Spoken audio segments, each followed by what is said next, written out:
Bismillahirrahmanirrahim. Assalamualaikum warahmatullahi wabarakatuh.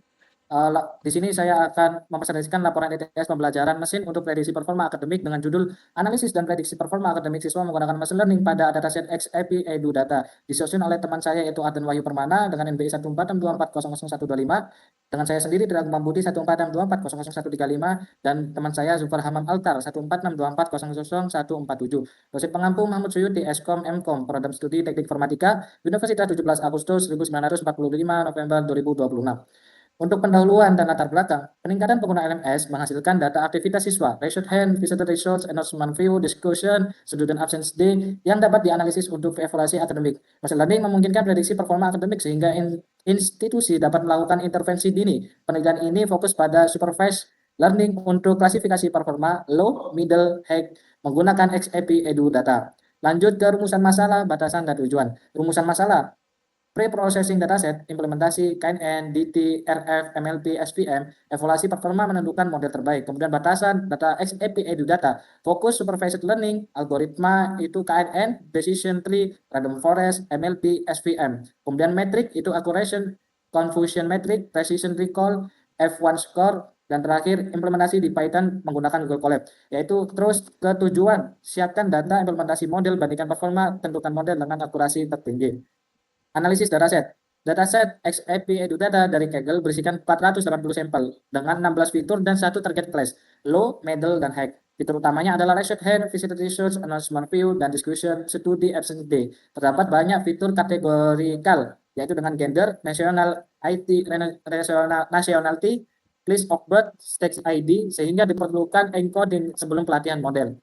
Lanjut ke preprocessing data. Langkah preprocessing: import library, load dataset, analisis struktur data, banyak kolom bertipe objek, pengecekan missing value tidak ditemukan, ya, kemudian encoding fitur kategorikal, label encoding, pemisahan fitur dan target, pemisahan trend atau tes 7%, training 30%-nya testing. Tapi ini memastikan data numerik dan sikap dipastikan oleh model machine learning atau ML. Algoritma yang diimplementasikan ada beberapa, yaitu yang pertama adalah KNN, klasifikasi berdasarkan kedekatan stabil di kelas middle, sensitif terhadap pilihan K. Kemudian decision tree, aturan keputusan jelas, rentan overfitting jika pohon terlalu dalam. Lanjut ketiga, random forest, ensemble dari banyak pohon, mengurangi overfitting, performa stabil. Kemudian keempat yaitu MLP, menangkap pola non-linear kompleks, akurasi tinggi namun butuh komputasi lebih. Kelima, SVM, efektif di dimensi tinggi, performa kurang optimal pada banyak fitur kategorikal. Baik, selanjutnya akan saya lanjutkan. Selanjutnya ada hasil evaluasi model akurasi dan error rate. Yang pertama, model KNN, akurasinya 72% dan error rate 28%. Yang kedua, ada decision tree, akurasi 78%, error rate 22%. Yang ketiga, ada random forest, 85% akurasi dan error rate 15%. Setelah itu ada FVM, 77% akurasi dan 23% error rate. Yang terakhir ada MLP, 87% akurasi dan 13% error rate. Berdasarkan hasil evaluasi, model terbaik diperoleh menggunakan MLP dengan akurasi sebesar 87%. Lalu perbandingan dan visualisasi ringkas. Perbandingan menunjukkan MLP lebih terbaik 87%, diikuti random forest 85%, decision tree dan SVM berkisar di pertengahan 78% dan 77,78%.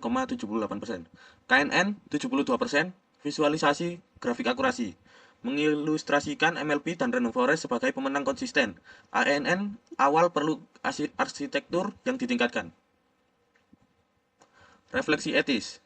Yang pertama ada privasi data. Siswa harus dijaga dan hanya digunakan untuk kepentingan penelitian. Yang kedua ada bias model. Dataset bukan berasal dari Indonesia sehingga hasil model berpotensi memiliki bias. Yang ketiga ada kesalahan prediksi. Dapat menyebabkan salah klasifikasi siswa sehingga machine learning hanya digunakan sebagai alat bantu evaluasi. Yang keempat ada machine learning. Membantu proses evaluasi pembelajaran agar lebih cepat dan efektif tanpa menggantikan peran guru. Kesimpulannya adalah processing dan encoding berhasil mempersiapkan dataset untuk proses machine learning. Seluruh algoritma berhasil melakukan klasifikasi performa akademik siswa dengan baik. Lalu random forest memberikan performa tinggi dengan akurasi 85%. Model terbaik diperoleh menggunakan MLP dengan akurasi tertinggi sebesar 87%. Dan hyperparameter tuning dan regulasi membantu meningkatkan performa model. Sekian presentasi dari kelompok 1. Jika ada salah kata, mohon maaf. Wassalamualaikum warahmatullahi wabarakatuh.